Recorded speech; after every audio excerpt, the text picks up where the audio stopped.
Welcome, friends, to another edition of Economic Update, a weekly program devoted to the economic dimensions of our lives. I'm your host, Richard Wolff. Today, we'll be discussing a number of topics: the sanctions around the war in Ukraine, Elon Musk's behavior, guns, and a progressive movement in Idaho. And we will, in the second half, be interviewing Krystal Ball, a remarkable and important podcaster, news broadcaster, and all-around analyst, for her views on what's happening here in the United States. Before beginning my regular updates, I want to do a shout-out to the courageous workers at a Starbucks in Austin, Texas. Working with the Starbucks Workers United Labor Union, they are the first Starbucks in Texas to be unionized, and our hats off to them as we note yet more evidence of a rising labor movement in the United States. I want to talk in my first update about the war in Ukraine, but not actually the war. And so this is not about whatever side on that question you feel you belong to. I want to talk about the economics of the sanctions, the effort of the West, led by the United States, to punish, that's the word they use, Russia for the invasion of Ukraine. Much of the impact on the inflation around the world that comes is not coming because of the war. It's coming to us because of the sanctions, and that needs to be understood. The sanctions begin when the United States and Western Europe take some of the financial reserves that Russia uses to support and back up its currency, cuts off trade, cuts off access to airplane travel, cuts off corporations, formally, informally, continuing their operations in Russia. It's a many-sided attack on the economy, basically, of Russia. And this is having consequences, and it's important to understand what they are and why they're there as you think about this war as it continues. And I'm going to give you an example you may not know, just to show you the complexity of this sanction warfare and its consequences. Early on, right after the invasion, the United States, Western Europe, begins cutting off access to its airports for Russian airlines. Okay. Predictably, because the Russians said so, there were countermeasures. And one of them involved the Russians not allowing airplanes sitting on runways and sitting in parking lots in Russian airports to leave.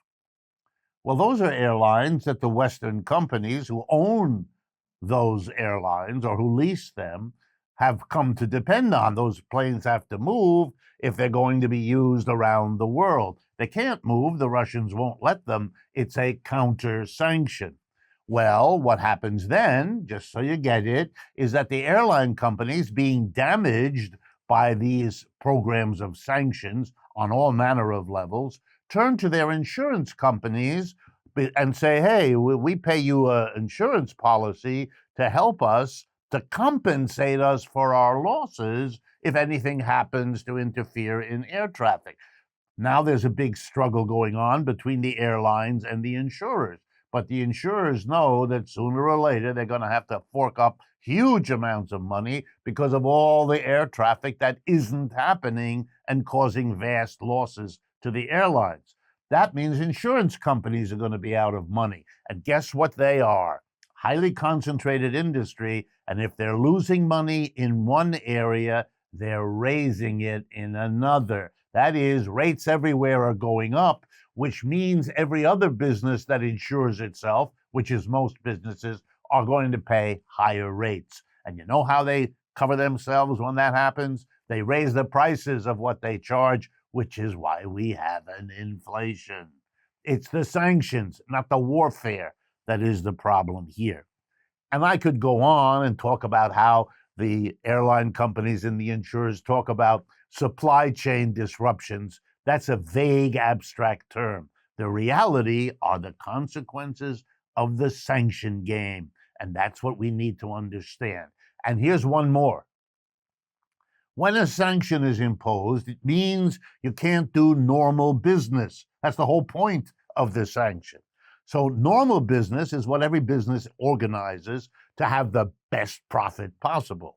If suddenly they can't move because airline traffic has stopped, or they can't move because money can't move around the world, they have to go to a second best, something that's less profitable. And how do they offset the damage to their profits of having to react? They raise their prices. There's another inflation. And lest you think this is temporary, worry this way. Everybody who's adjusting, every business that adjusts to to sanctions, has to ask itself, how much money am I going to spend to reroute my activity this way, that way, to go to this provider rather than that one, to cut off my dependence on a Russian intermediary?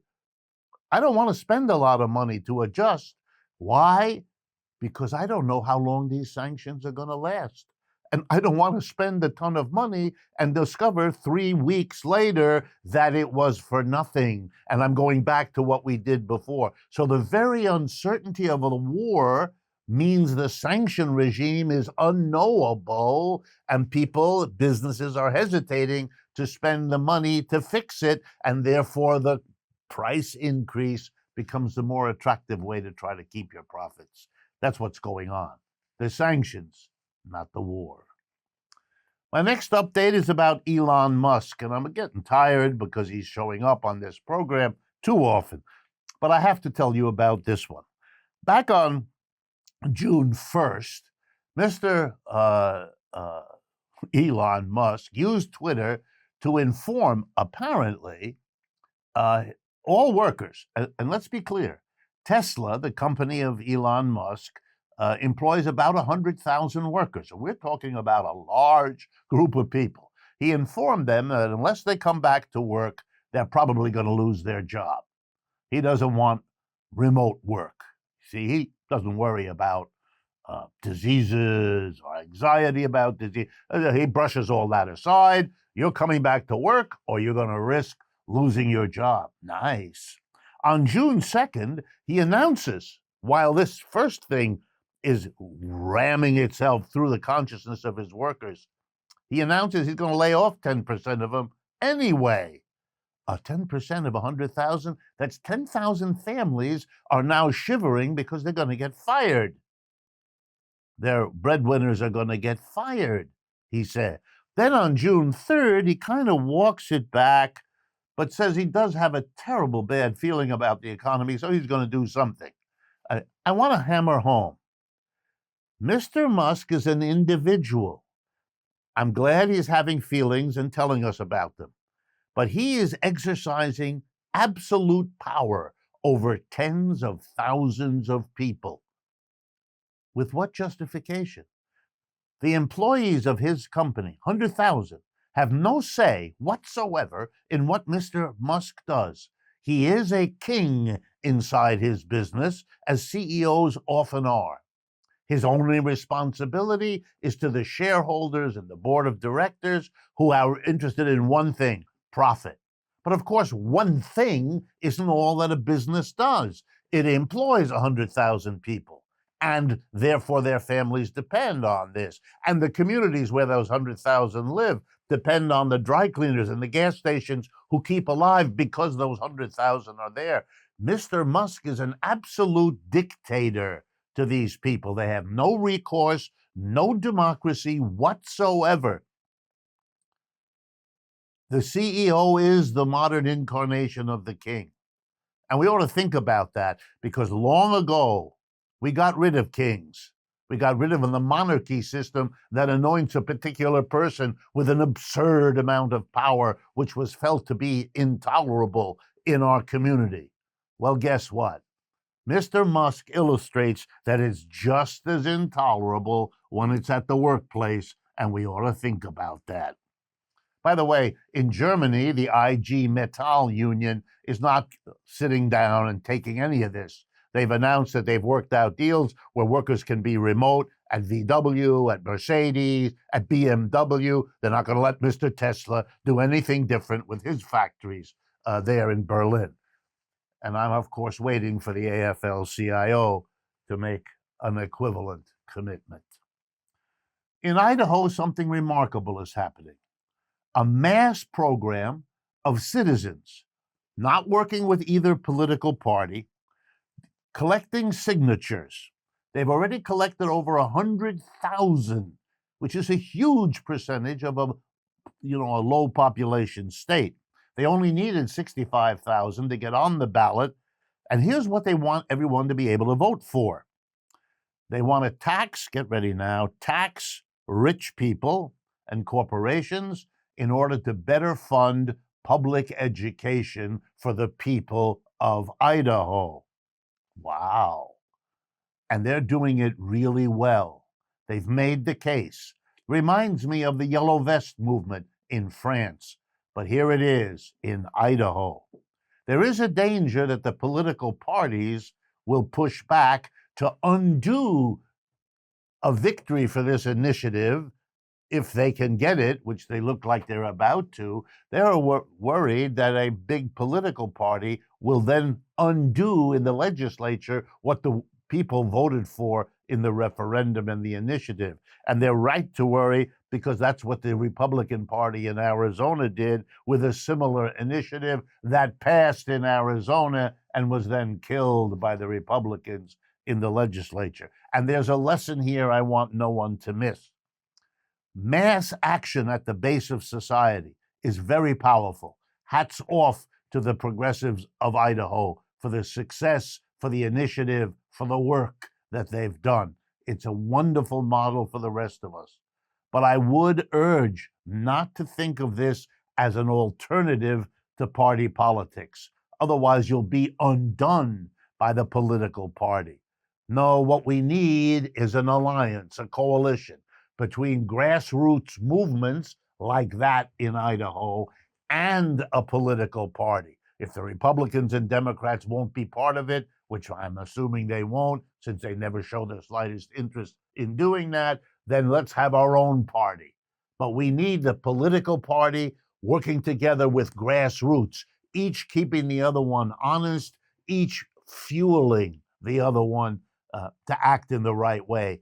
That, I think, is the lesson of the remarkable activity of the progressives in Idaho.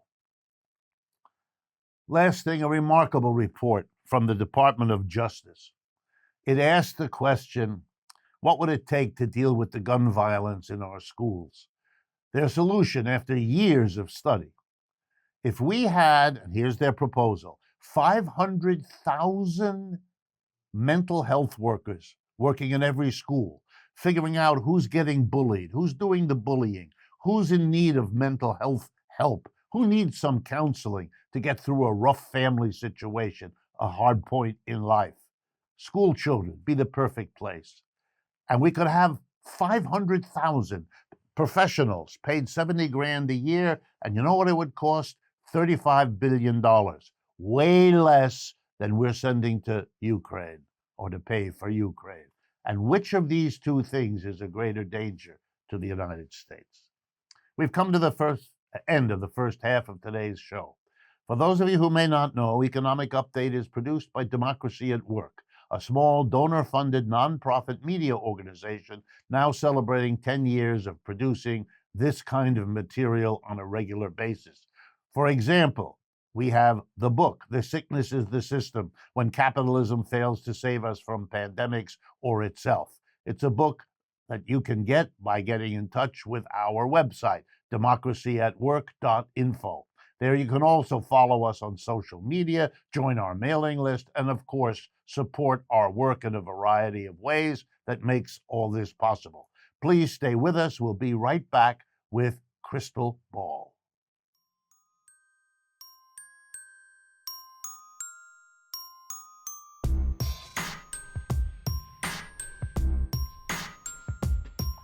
Welcome back, friends, to the second half of today's Economic Update. I am very pleased, happy, and proud to bring to the microphones and to our cameras a friend, Krystal Ball. In 2010, she was the Democratic Party candidate for Congress in the 1st District of Virginia. She has since then gone on to a remarkable career in media. She is the co-host of Breaking Points with Krystal and Saagar and co-host of Krystal Kyle and Friends. She was formerly a host on MSNBC's The Cycle. She authored a bestseller, The Populist's Guide to 2020. So first of all, Krystal, thank you for joining us. Thank you very much for having me. It is truly an honor. Good. I want to, in a way, pick your brain for our audience. You've been watching closely, literally every day, a shift in the politics of this country to the right, however you variously express it. And I want to ask you, A, whether you agree, whether there has been this shift, but more interesting, I'm more interested in how you feel about it, how you understand it, where you think it comes from and where it goes. Well, where it goes, I think, is anyone's guess. Do I think that the politics, especially of the elite political class that runs the country, have consistently moved to the right? Yes. And I think it only makes sense since we're basically in this era of sort of a shared economic vision of neoliberalism, which is fundamentally, a conservative or a right-wing ideology. And since you have both parties effectively buying into that, then it only makes sense that, the only shift occurs consistently to the right. You have Democrats basically trying to be like the Republicans on economics ever since the Clinton era and probably before. In terms of the population, I think it's really mixed. And you see this not just in the US, but you see it around the world. There's clearly a rejection of this quote unquote free market obsession, where rather than having any sort of values or principles or commitment to humanity governing your society, you outsource everything to the markets. And what that ends up meaning, of course, in practice is that the rich get richer and richer and everybody else is effectively left behind. And so we see around the world this complete rejection of that paradigm. And in some places that leads to, figures like Donald Trump, figures like Jair Bolsonaro, figures like, events like Brexit. You see this sort of quote unquote populist, right? Although I would dispute the idea that they're really populist, the rise of that energy. But you also see a countervailing force on the left. And, you talked a little bit about my bio. My politics have shifted significantly since I was first running for Congress in the 1st District of Virginia, or even when I was on MSNBC and I was a big, Democratic Party cheerleader. There now is, for the first time in my life, a real grounded critique of the Democratic Party that is sort of shared and becoming increasingly mainstream from the left. So you have these two competing factions, neither of which, certainly the left half of which, is not represented in terms of institutions of power, but which is growing in strength and acceptance among a broad part of the public. That's kind of how I see things. Wow. Okay, following right on that, how do you assess, and it's really your vision that I'm after here, the so-called culture wars that we're having, whether it's around guns or abortion or all those kinds of issues? What relationship, if any, do you see between wars over culture and the old traditional class struggle between rich and poor, between employer and employee and all of that? Well, I am of the opinion that there is no war but class war. So I see these things all tying in, and it's too easy to say that culture war issues, like you just mentioned, gun rights or abortion or white supremacy, that these are distractions. What I think they are instead is they mask these deeper issues of class and of economics and of distribution. So to explain what I mean, I just recently looked into this with regards to the abortion debate and the imminent end of Roe versus Wade, which I think is really important because I think women should have control over their lives, over their bodies, over their autonomy, over when and how to start a family. But the reason why that debate sort of masks what's really going on is even if pro-choice advocates like myself get what they want, the idea that having, ready access to abortion is going to actually give women autonomy is just not true. And in fact, because we don't have the economic structures in place to support women and have the full range of choices available to them from an institutional and societal perspective. In fact, something like 74% of women who get abortions are poor. So class is the underlying factor here. And, the surface level debate over whether or not you can get an abortion is really masking the deeper problems that are leading women to make that choice to start with. But abortion is basically split sort of 50-50 down the middle. So it's this great wedge, divisive culture war issue. It's very easy to have an opinionated take on it. It's extremely emotional and raw and sensitive. And it serves the interests of the status quo, because if you were having debate about wages, about unions, about democracy in the workplace, something you talk about, well, those are issues that are like 80-20 and they don't benefit the status quo. So we have to push those off the table. It's much easier for the powers that be to focus on things that are split 50-50 like that, like abortion, which mask deeper level problems. I want to go back to your comment about the left-wing consciousness. If I understood you correctly, you believe it is growing. Why is that? Tell us a little bit how you see that growing critique, if you like, of the traditional Democratic Party and the attempt to somehow carve out a left wing or a new left here in the United States. I think it starts with the financial crash, the housing collapse. You have the Occupy Wall Street movement. That's the spark out of that, where for the first time, you have this really visible critique of capitalism. And I think the language of Occupy got a lot of things right. The 99 versus the 1% was probably some of the best sort of framing of class consciousness that we've had, at least in my lifetime in the US. Directly out of Occupy, you end up with the Bernie Sanders political movement. I mean, right out of that, some of the same organizers, they organize people for Bernie. They sort of, recruit him into the race. And he creates a permission structure for young Americans in particular to think bigger and imagine something different than the bounds of the neoliberal Democratic Party debate. And of course, this comes on the heels of the disappointments of Barack Obama and the hollow nature of the change and the hope that he ultimately promised. So you have that. And now you have something different too, which is that for the first time, again, in my lifetime, you have an energetic labor movement. You have this grassroots movement of workers saying, you know what, and this is what Chris Small said at Amazon Labor Union, we're not going to quit our jobs anymore. We're going to organize and make these jobs that we have into good jobs. So I think all of those things, the awareness of coming out of the financial crash, the anger coming out of the financial crash, the fact that the millennial generation is the first generation that's going to do worse than their parents, that's meeting every milestone later than their parents, the actualization of that through the Bernie Sanders movement and giving people sort of a space and a way to come together and a common framing and a common agenda.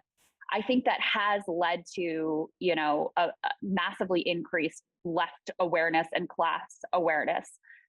Now, currently, there's a lot of splintering and there's a lot of fracturing and there's a lot of demobilization. And I saw someone online say Joe Biden was basically elected to kill our political imagination and make us believe we can't do any more than what we're doing. And I think that's all true.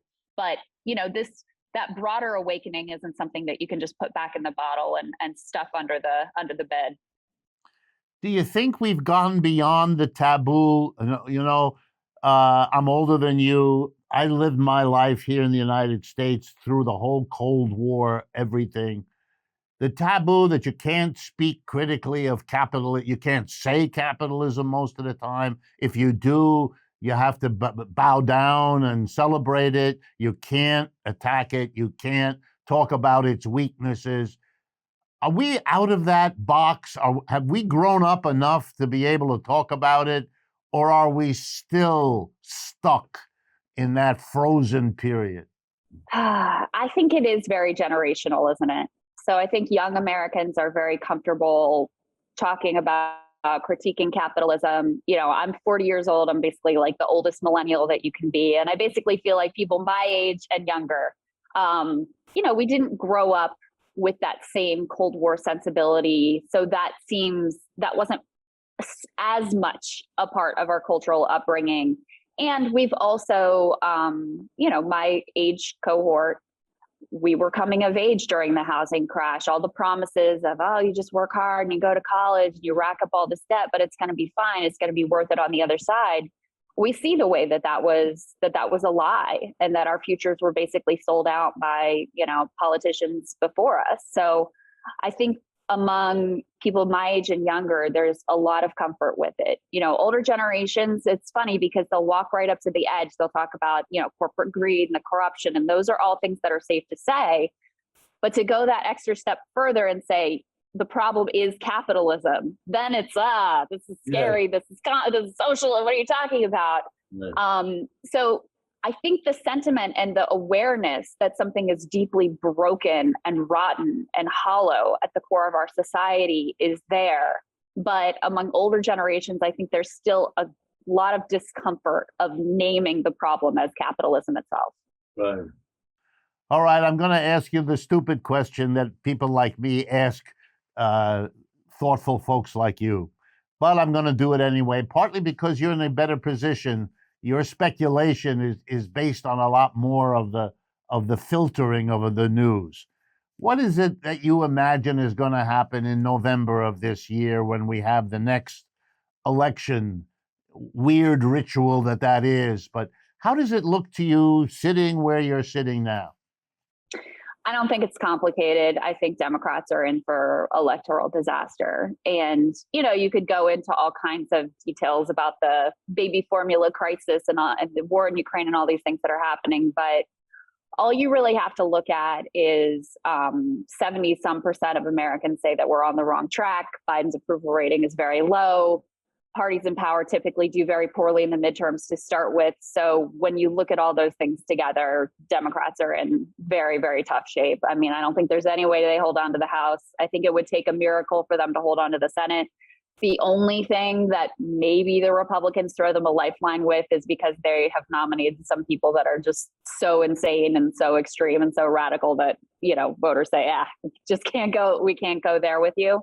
But Biden and the Democrats have completely demobilized their own base. They've routinely, held on promises, whether it's Build Back Better or even right now with the student loan debt, before sort of intentionally disappointing anyone who ever got their hopes up. And so I think, the Democratic side of the equation is really demoralized, unlikely to show up. The Republicans, of course, are extremely energized to go out and vote for their people. And I think it'll be ugly for Democrats.